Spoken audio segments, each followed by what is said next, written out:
ये मेरे पास सीटेट 2024 का प्रीवियस ईयर क्वेश्चन है। 2024 में जो एग्ज़ाम हुआ था, ये पेपर 2 है मेरे पास। आज हम देखेंगे CTET paper 2 language 2 Hindi. Language 1 में 30 नंबर रहता है, 30 क्वेश्चन, और लैंग्वेज 2 में भी 30 क्वेश्चन रहता है। तो आज हम देखेंगे language 2 paper 2 language 2 Hindi. 30 question है, 30 को देखेंगे, उसका आंसर भी देखेंगे। शुरू करते हैं। यहाँ से देखिए, सबसे पहले गद्यांश रहता है, उसको पढ़ करके उसके अनुसार जो है आंसर देना होता है। गद्यांश क्या है, देखिए क्या यहाँ लिखा हुआ है। निम्नलिखित गद्यांश को पढ़कर पूछे गए प्रश्न नंबर 121 से लेकर के 128 के सबसे उपयुक्त उत्तर वाले विकल्प को चुनिए। गद्यांश पढ़ते हैं पहले। एक स्वतंत्र और जनतांत्रिक समाज के लिए सामान्य संस्कृति को पोषित करने वाली उच्च स्तरीय शिक्षा बहुत आवश्यक है। यह तभी संभव है जब शिक्षा बहुत से कार्यकलापों का आयोजन करे। यह सब विद्यालय जैसी संस्था में संभव हो सकता है। विद्यालय शिक्षा से जुड़ी नीतियों को कार्यान्वित करते हैं। शिक्षा से जुड़ी नीति को, अगर आप क्वेश्चन नंबर 1 देखेंगे, विद्यालय के बारे में कौन सी बात सही है? विद्यालय में शिक्षा जैसा कार्य संभव नहीं। भाई विद्यालय में शिक्षा ही होता है। विद्यालय धर्म से जुड़ी नीतियों को कार्यान्वित नहीं करते। यहाँ क्या है, ये बात जो है सही हो जाएगी, इसलिए कि धर्म से जुड़ी नहीं करते हैं, बल्कि क्या है, शिक्षा से जुड़ी नीतियों को कार्यान्वित करते हैं। ठीक है, तो क्वेश्चन नंबर 1 का आंसर मिल गया। आगे देखते हैं। जीवन की गुणवत्ता के संदर्भ में शिक्षा का एक विशिष्ट स्थान है। यह मानव जीवन के विभिन्न पक्षों पर बहुआयामी प्रभाव डालती है। शिक्षा का कार्य शिक्षार्थी को भय से मुक्ति दिलाना है। शिक्षार्थियों को भय से मुक्ति दिलाना है। विद्यालय यह काम कर सकता है। बिल्कुल सही बात है। विद्यालय में शिक्षा का वातावरण बच्चों को जानकारी देने, लिखना पढ़ना सिखाने तक सीमित रखने के बजाय उन्हें सीखने के लिए बढ़ावा देने वाला हो, जिससे उनमें विभिन्न संस्कृतियों की समझ पैदा होगी। यह है गद्यांश कि स्कूल में क्या होता है, शिक्षा कहाँ प्राप्त कर सकते हो। सिर्फ शिक्षा से कुछ नहीं सीख सकते हो, बल्कि उसके लिए जो है क्रियाकलाप भी करना पड़ेगा, दूसरी चीज़ें भी, दूसरी एक्टिविटीज़ भी करनी पड़ेगी, और ये सब स्कूल में हो सकता है। विद्यालय जैसी संस्था में संभव हो सकता है। यह है गद्यांश। क्वेश्चन नंबर 1 हमने आंसर देख लिया कि इसमें जो है विद्यालय धर्म से जुड़ी नीतियों को कार्यान्वित नहीं करते, बल्कि शिक्षा से जुड़ी नीतियों को कार्यान्वित करते हैं। क्वेश्चन नंबर 2 देखिए। क्वेश्चन नंबर 122, कौन सा शब्द भिन्न है? शिक्षा, संस्कृति, समाज, स्वतंत्र। इसमें कौन सा शब्द भिन्न है? तो इसमें जो है, मतलब ये जो समूह है, ये 4 है, इनमें से कौन सा शब्द भिन्न है, अलग है? तो स्वतंत्र, ये जो वर्ड है ये अलग है, इन तीनों से भिन्न। शिक्षा, संस्कृति, समाज से भिन्न स्वतंत्र है। इसलिए कि शिक्षा, संस्कृति, समाज, ये स्वतंत्र जो है विशेषण है ना, ये सब विशेषण नहीं है, तो इसलिए ये अलग हो गया। ठीक है। क्वेश्चन नंबर 123 देखते हैं। जनतांत्रिक समाज के लिए किस तरह की शिक्षा की आवश्यकता है? ऑप्शन, संस्कृति का संवर्धन करने वाली, वर्ग भेद पैदा करने वाली, आजीविका के अवसर को देने वाली, जानकारी देने वाली। इसमें से जो है, मतलब शिक्षा, किस तरह की शिक्षा की आवश्यकता होती है जनतांत्रिक समाज के लिए? तो इसमें जो है आपका सही आंसर हो जाएगा, वो हो जाएगा 1, संस्कृति के संवर्धन करने वाली। 123 नंबर का हो जाएगा 1। इसलिए कि आप यहाँ देख सकते हैं ये क्या है, सीखने के लिए बढ़ावा देने वाला हो, जिससे उनमें विभिन्न संस्कृतियों की समझ पैदा होगी। तो संस्कृति का संवर्धन करने वाली जो है, ये ऐसी शिक्षा है जिसमें जनतांत्रिक समाज के लिए इस तरह की शिक्षा जो प्रभावशाली होती है।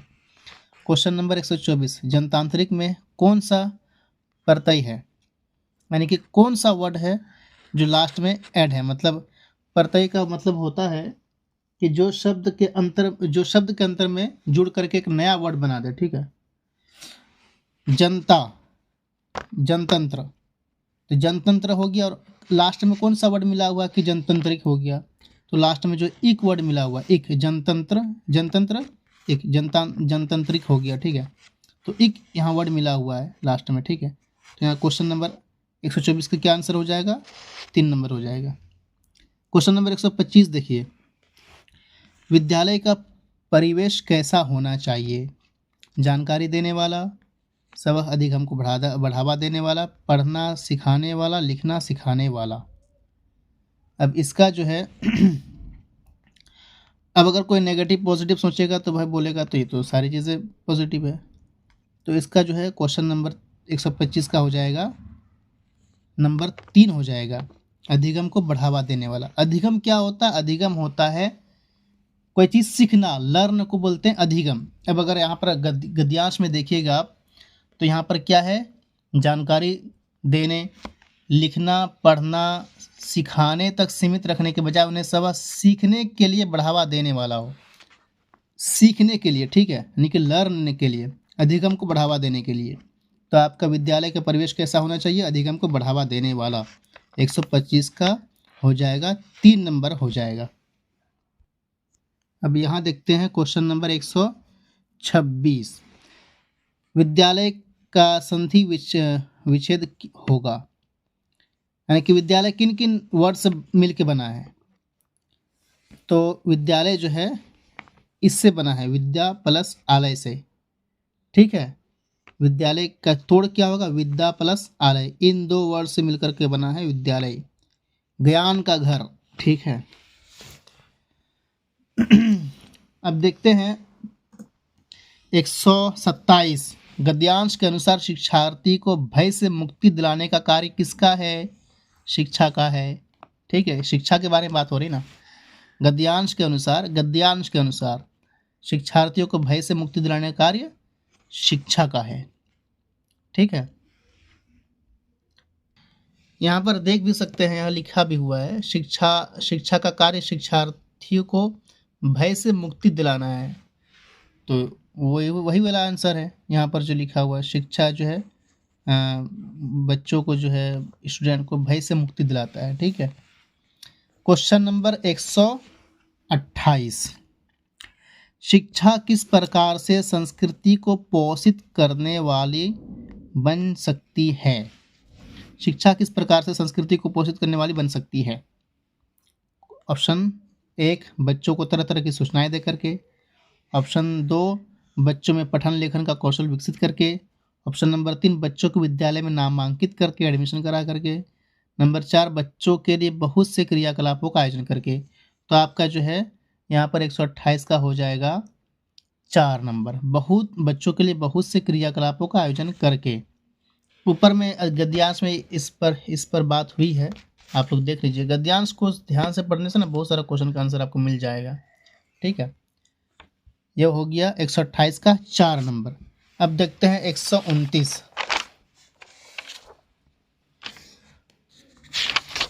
एक और गद्यांश। निम्नलिखित गद्यांश को पढ़कर पूछे गए प्रश्न नंबर 129 से लेकर के 135 तक के सबसे उपयुक्त उत्तर वाले विकल्प को चुनिए।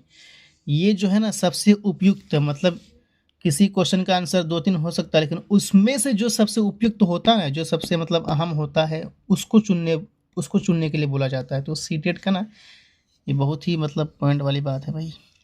देखते हैं, विभिन्न भाषाओं में साहित्य, लिटरेचर, ठीक है, कि विशिष्ट विधा के रूप में संस्मरण मतलब जो अपनी गुजरी हुई बातों को लिखता हो, है ना, किसी व्यक्ति के बारे में, या कहीं पर घूमने गया था तो वहाँ क्या क्या हुआ, बहुत सारी चीज़ें। संस्मरण का महत्वपूर्ण स्थान है साहित्य में। ठीक है, अदब में संस्मरण यानी कि लिटरेचर, उर्दू में बोलते हैं अदब, इंग्लिश में बोलते हैं लिटरेचर, हिंदी बोलते हैं साहित्य। तो संस्मरण का जो है बहुत ही महत्वपूर्ण स्थान है किसमें, साहित्य में, अदब में। हिंदी में भी संस्मरण लिखने की एक सुदीर्घ परंपरा है। सुदीर्घ का मतलब क्या हो जाएगा, बहुत लंबा, ठीक है। सुदीर्घ ये बहुत मतलब हिंदी में क्या होता है, बहुत हार्ड हार्ड ऐसे वर्ड होते हैं जो मतलब समझ में ना नहीं आती बात। तो सुदीर्घ का मतलब क्या हो जाएगा, बहुत लंबा। सुदीर्घ परंपरा है। जनमन की जीवन यात्रा की अंतरंग छवियों को संस्मरण कह सकते हैं। संस्मरणों में जीवन में आने वाले व्यक्तियों, पात्रों, स्थानों और घटनाओं की अतरंग छवियां प्रस्तुत की जाती है। इसलिए इसमें साधारण से साधारण और महत्वपूर्ण से महत्वपूर्ण पात्र और प्रसंग शामिल होते हैं। कई बार साहित्यकार मतलब जो संस्मरण लिखते हैं अपने संस्मरण को एक व्यापक यथार्थ से ही जोड़कर रखते हैं, तो कई बार उसमें अपनी कल्पना का भी पुट भर देते हैं, अपनी कल्पना का भी पुट भर देते हैं। कुछ साहित्यकार अपने संस्मरण के माध्यम से मानवीय सरोकारों को भी अभिव्यक्त करते हैं। किसको, किसके सरोकारों को, मानवीय सरोकारों को। अब क्वेश्चन देखिए, क्वेश्चन नंबर 129, गद्यांश के संदर्भ में कौन सा वाक्य सही नहीं है। नेगेटिव वाला यहाँ मांगा है, जो नहीं है उसको यहाँ पर देना है। साहित्यकार संस्मरण में अपनी अपनी कल्पना का भी पुट भर देते हैं, तो अभी हम लोग अभी पढ़े कि अपनी कल्पना का पुट भर देते हैं, ये नहीं होगा आंसर, जो नहीं है वो मांगा है ना। संस्मरण का विशिष्ट विधा के रूप में महत्वपूर्ण स्थान है। संस्मरण केवल हिंदी साहित्य की ही विधा है, नहीं भाई, सिर्फ केवल हिंदी नहीं, इंग्लिश में भी होता है, ठीक है। तो आपका जो है 129 का क्या हो जाएगा, 129 का 3 नंबर हो जाएगा, ठीक है। संस्मरण केवल हिंदी साहित्य की ही विधा है, नहीं, बहुत सारे लैंग्वेज में होता है। अब देखते हैं क्वेश्चन नंबर 130, संस्मरण में साधारण से लेकर महत्वपूर्ण पात्र और प्रसंग शामिल होते हैं, क्योंकि यह साधारण साहित्यकार द्वारा लिखे जाते हैं, नहीं। यह विशिष्ट साहित्यकार द्वारा लिखे जाते हैं। इसमें विशिष्ट घटनाओं व पात्रों का ही चित्रण किया जाता है। इसमें जीवन में आने वाले किसी भी पात्र, प्रसंग, घटना का चित्रण होता है।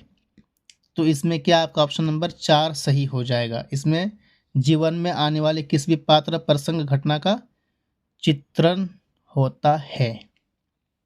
ओके, यहाँ देखिए ना भाई, संस्मरणों में जीवन में आने वाले व्यक्तियों, पात्रों, स्थानों और घटना की वही बात यहाँ पर है, ठीक है। 130 का हो जाएगा ऑप्शन नंबर 4।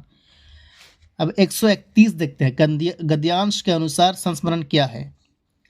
स्मृतियों का संकलन, नंबर 2, जीवन यात्रा की अंतरंग छवियां, अभी हम लोग पढ़े ना, 131 का ये 2 हो जाएगा।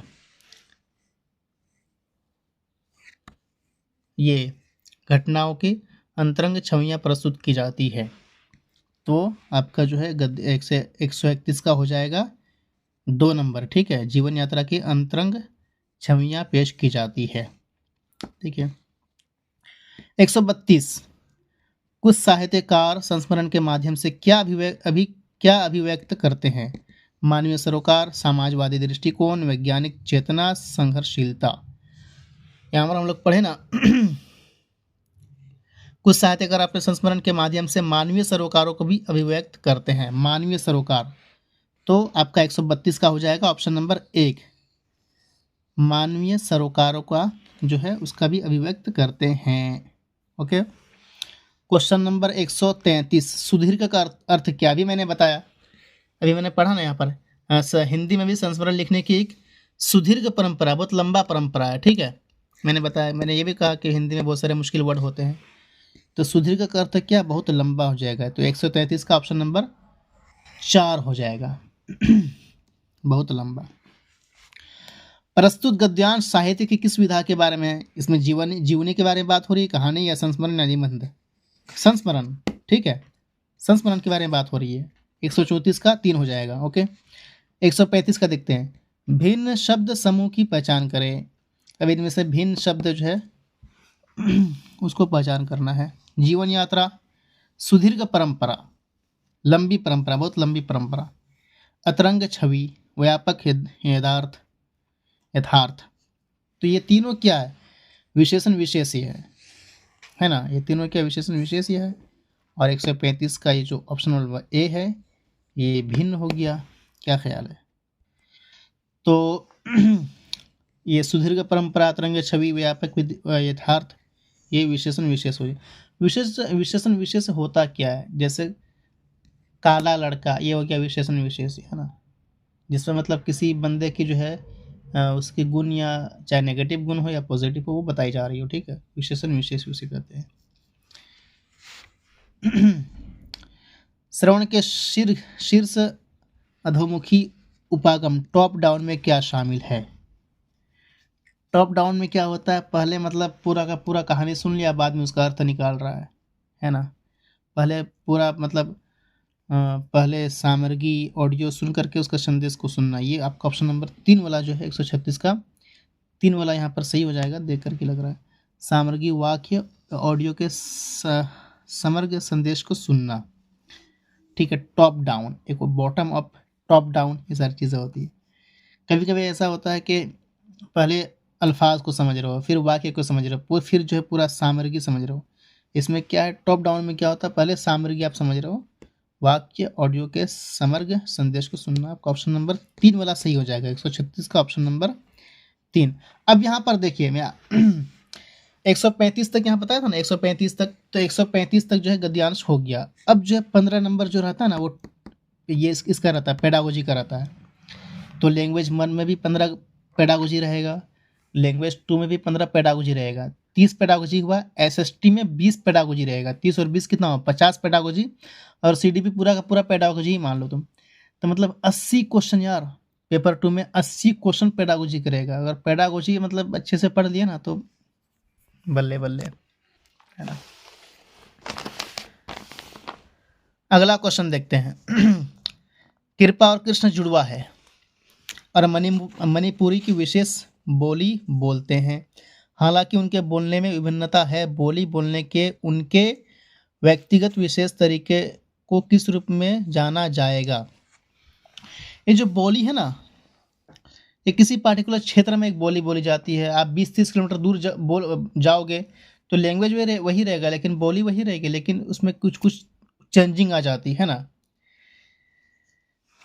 तो क्या है, हालांकि उनके बोलने में विभिन्नताएं हैं। मणिपुरी भाषा है लेकिन बोलने में विभिन्न है, मतलब दोनों जो है 15-20-30 किलोमीटर की दूरी में रहता होगा। हालांकि उनके बोलने में विभिन्नता है। बोली बोलने के उनके व्यक्तिगत विशेष तरीकों को किस रूप में जाना जाएगा? तो यहाँ पर जो है बोली, मणिपुरी, वाक्य, क्रिया, व्यक्ति भाषा। तो यहाँ पर जो है व्यक्ति भाषा, आपका ऑप्शन नंबर ए सही हो जाएगा, 137 का ए, 137 का 1 नंबर, ठीक है। अगला प्रश्न देखते हैं। भाई अगर यहाँ तक वीडियो देख लिए तो सब्सक्राइब कर दो यार, और शेयर कर दो, ठीक है। शेयर सबसे अहम है, ताकि जो है जो देखना चाहते हो उनको वो देख लेंगे, है ना। सब्सक्राइब का क्या रखा है, अगर आप लोग देख लिए तो ये बहुत अच्छी बात है। क्वेश्चन नंबर 138, निम्नलिखित में से कौन सा कथन राष्ट्रीय शिक्षा नीति 2020 के एनईपी, ठीक है, एनईपी 2020 के द्वारा शास्त्रीय भाषाओं के अध्ययन के बारे में सही है? शास्त्रीय भाषा, क्लासिकी भाषा, है ना, इसके मतलब खुद के एक मतलब लंबी कहानी हो, जिनके खुद के सिद्धांत हो, प्रिंसिपल सारे खुद के हो, है ना। क्लासिकी भाषा, संस्कृत हो गया, तेलुगु, तमिल, कन्नड़, उड़िया, मलयालम, है ना, मराठी, बंगाली, 5 और ऐड किया गया ना, मराठी, बंगाली, पाली भाषा, और क्या क्या है पता नहीं। तो एनईपी 2020 के द्वारा शास्त्रीय भाषाओं के अध्ययन के बारे में सही है। माध्यमिक चरण के दौरान एक अतिरिक्त विकल्प के रूप में शास्त्रीय भाषा का अध्ययन, या फिर तो त्रिभाषा सूत्र के अंतर्गत एक विकल्प के रूप में शास्त्रीय भाषा का अध्ययन। प्रीपरेटरी चरण के दौरान शास्त्रीय भाषा का अध्ययन, माध्यमिक चरण में एक केंद्रक कोर भाषा के रूप में शास्त्रीय भाषा का अध्ययन। तो आपका जो है यहाँ पर जो है 138 का ऑप्शन नंबर 1 सही हो जाएगा। ये अतिरिक्त विकल्प के रूप में जो है एनईपी 2020 जो हुआ ना, लागू हुआ, तो उसके अनुसार ये जो शास्त्रीय भाषा है ये अतिरिक्त विकल्प, एक होता विकल्प, एक होता अतिरिक्त विकल्प के रूप में माना गया है, ठीक है। माध्यमिक चरण के दौरान एक अतिरिक्त विकल्प के रूप में शास्त्रीय भाषा का अध्ययन मतलब किया जा सकता है। ठीक है, 138 का नंबर 1। अब 139 देखते हैं। 139 का क्या है? भाषा के कक्षा में परियोजना कार्य मतलब प्रोजेक्ट वर्क। ठीक है, परियोजना कार्य की अभिकल्पना करने और उसे क्रियान्वित करने में क्या क्या चरण संलग्न है? समूह बनाना, योजना बनाना, आंकड़ों का संग्रहीकरण, आंकड़ों की व्याख्या, प्रारूप लेखन, टॉपिक की पहचान, रिपोर्ट। देखो, टॉपिक की पहचान, आप कोई प्रोजेक्ट बनाओगे, कोई टॉपिक पर आप लिखोगे तो पहले टॉपिक आप देखोगे ना भाई।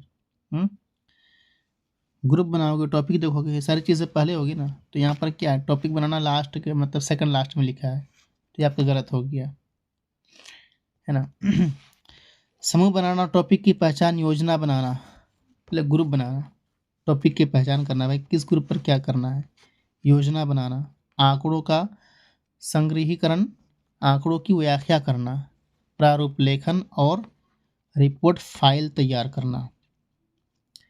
तो इसमें क्या हो जाएगा, 139 का जो है आपका यही सेकंड वाला ऑप्शन जो है सही होगा। ठीक है, सेकंड वाला ऑप्शन 139 का सही होगा। समूह बनाना, टॉपिक की पहचान, योजना, फिर योजना बनाना, आंकड़ों का संग्रहीकरण, आंकड़ों की व्याख्या करना, प्रारूप लेखन और रिपोर्ट फाइल करना। ओके, प्रारूप लेखन जो है, ड्राफ्ट फाइल, ये इन सबसे पहले आंकड़ा होगा, आंकड़ों का संग्रहीकरण। तो 139 का जो है ऑप्शन नंबर 2 आपका सही हो जाएगा। Question number 140। कक्षा 7 की एक अध्यापक अपने शिक्षार्थियों को एक लघु पठन सामग्री पढ़ने के लिए देती है, जिसके माध्यम से वे पाठ्य सामग्री में प्रस्तुत लोग और समुदाय की सत्ता और पहचान के बारे में समझ बना सके। अध्यापक शिक्षार्थियों में किस बात को समुन्नत करना चाहती है? भाषा साक्षरता, समालोचनात्मक साक्षरता, विश्लेषणात्मक पठन, साहित्य कौशल। तो यहाँ बात हो रही किस चीज़ की, समुदाय की सत्ता और पहचान के बारे में समझ बना सके। और समझ का काम किसका है भाई? समझ दिमाग का काम है ना। समालोचनात्मक क्रिया हो जाएगा। ठीक है, समालोचनात्मक साक्षरता, ये आपका 40 का ऑप्शन नंबर 2 हो जाएगा सही। अब अगला क्वेश्चन देखते हैं। 141। तो यहाँ एक सामग्री जो है दी गई है, पता लगाइए यह पाठ्य सामग्री भाषा की किस प्रयुक्त से संबंधित है। अचानक क्रांति के बाद, 1857 की बात हो रही होगी, अचानक क्रांति के बाद ऐसा संभव लगने लगा कि बदलाव आएगा विश्व के कई भागों में, यहाँ तक कि यूरोप और एशिया में भी व्यक्ति के अधिकारों के बारे में नए नए विचार सामने आने लगे और जिनके नियंत्रण में सामाजिक सत्ता थी उनकी भी चर्चा होने लगी। भारत में राजा राम मोहन राय और दिरोजियो ने फ्रेंच क्रांति के महत्व के बारे में बात की। सामाजिक परिवर्तन के इन विचारों का एक नया स्वरूप दिया गया। अब इसमें ऑप्शन नंबर 1 में है विज्ञान प्रयुक्ति, नंबर 2 राजनीतिक प्रयुक्ति, नंबर 3 सामाजिक विज्ञान, नंबर 4 क्रांति प्रयुक्ति। तो 141 का जो है आपका यहाँ पर ऑप्शन नंबर डी सही हो जाएगा, सामाजिक विज्ञान प्रयुक्ति। ठीक है, 141 का ऑप्शन नंबर 3 और राइट आंसर है। 142 का देखिए, कक्षा 8 के अध्यापक सुभाष को कई बार दुख होता है कि भाषा आकलन ग्रहणशील कौशलों को महत्व नहीं देता। तो ग्रहणशील कौशलों से उनका क्या तात्पर्य है, क्या उनके मकसद है? 142 नंबर क्वेश्चन है ये। श्रवण और लेखन मतलब सुनना और लिखना, बोलना और पढ़ना, सुनना और पढ़ना, बोलना और लिखना। तो आपका यहाँ पर ऑप्शन नंबर 3 सही हो जाएगा। ठीक है, 142 का 3 यहाँ पर सही हो जाएगा, सुनना और पढ़ना। कक्षा 8 के अध्यापक मतलब कोई भी टीचर को कुछ दुख हो मतलब सॉरी स्टूडेंट को दुख होता है, अध्यापक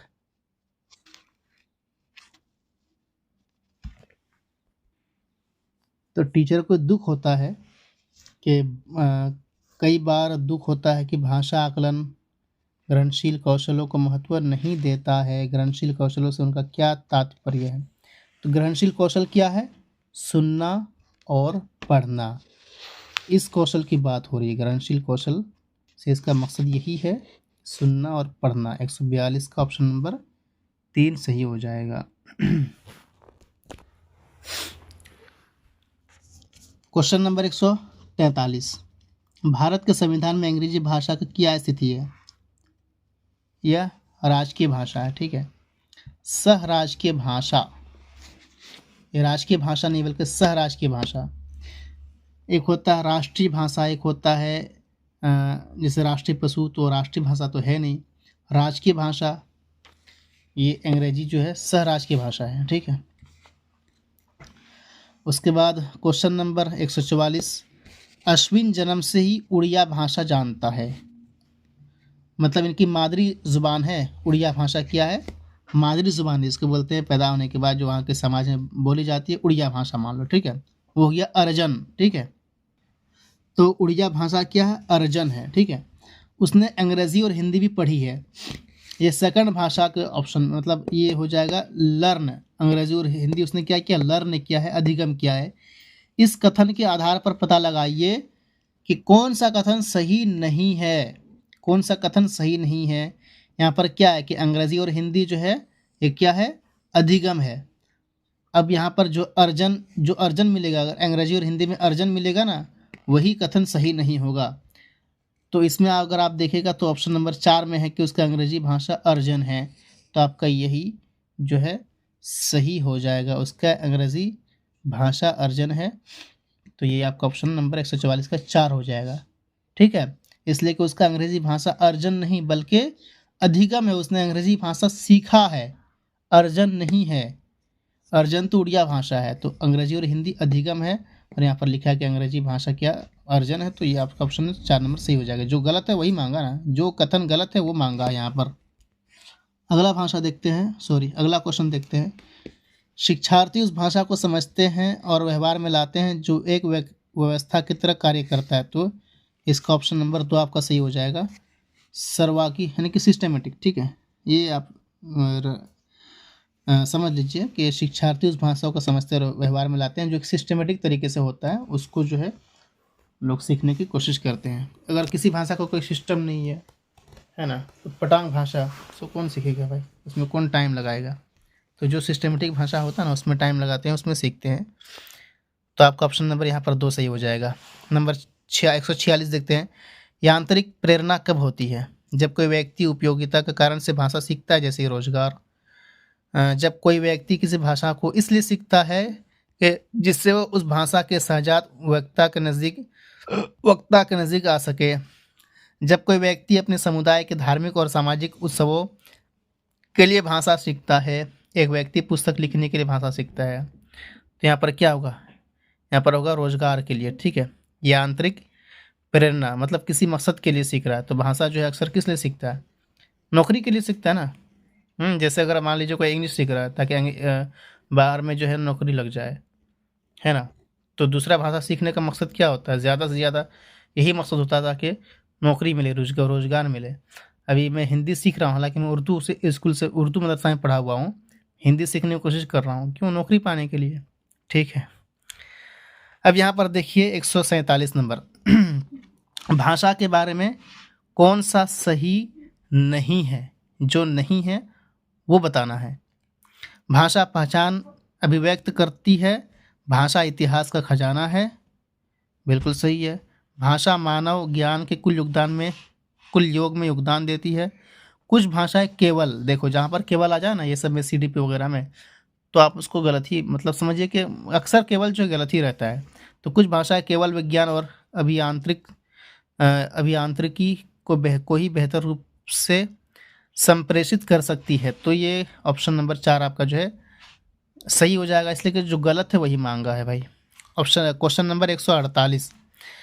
अदिति भूतकाल के नियम जानती है परंतु संदर्भ के अनुसार उसका प्रयोग नहीं कर पाती है, उसके पास किस प्रकार का ज्ञान है? तो उसके पास जो है घोषणात्मक ज्ञान है। और 148 का नंबर 4 हो जाएगा। यहाँ क्या है, अदिति भूतकाल के नियम जानती है परंतु संदर्भ के अनुसार, मतलब संदर्भ को उर्दू में बोलती है सियाक व सबाक, उसके मतलब अनुसार, ठीक है, संदर्भ के अनुसार उसका प्रयोग नहीं कर पाता है। मतलब जब वहाँ पर जिस जिस मतलब कोई मान लीजिए कोई ग्रामर की बात हो, तो वहाँ पर जहाँ पर उसको यूज़ करना चाहिए वहाँ पर यूज़ नहीं कर पा रहा है, हालांकि वो जानता है लेकिन यूज़ नहीं कर पा रहा है। तो यही बात है। तो क्या घोषणात्मक ज्ञान है। क्वेश्चन नंबर 149 देखते हैं, सेकंड लास्ट। एक ऐसा परीक्षण जिसका उद्देश्य विद्यार्थी विशेष के कमजोर और प्रबल पक्ष के विशिष्ट क्षेत्रों की पहचान करता है, तो ये निदानात्मक परीक्षण है। मैंने पिछली वीडियो में बता रखा है कि जहाँ पर गलती जो है, जहाँ पर कमियां देखेगा, ठीक है, तो निदानात्मक जो है होता है। कमज़ोर पक्ष देखेगा, कमियां देखेगा कि कहाँ क्या कमी है, तो निदानिक चीज़ें होती है, निदानिक, ठीक है। मैंने इससे पहले बताया हुआ है CDP में शायद। 150 कक्षा 7 की अध्यापिका किसी एक व्यक्ति के वर्णन से संबंधित लेखन कार्य देना चाहती है। वह कक्षा से बाहर आ गई और अपनी कक्षा में एक फेरी वाले को उसके सामान सहित लेकर आई। उसने उस फेरी वाले से कहा कि भैया, कि वह कक्षा में कोई सात एक मिनट के लिए, मतलब 7 मिनट के लिए जो है रुके। फिर शिक्षार्थियों को दो के जोड़ों में उस व्यक्ति का वर्णन लिखने के लिए कहा।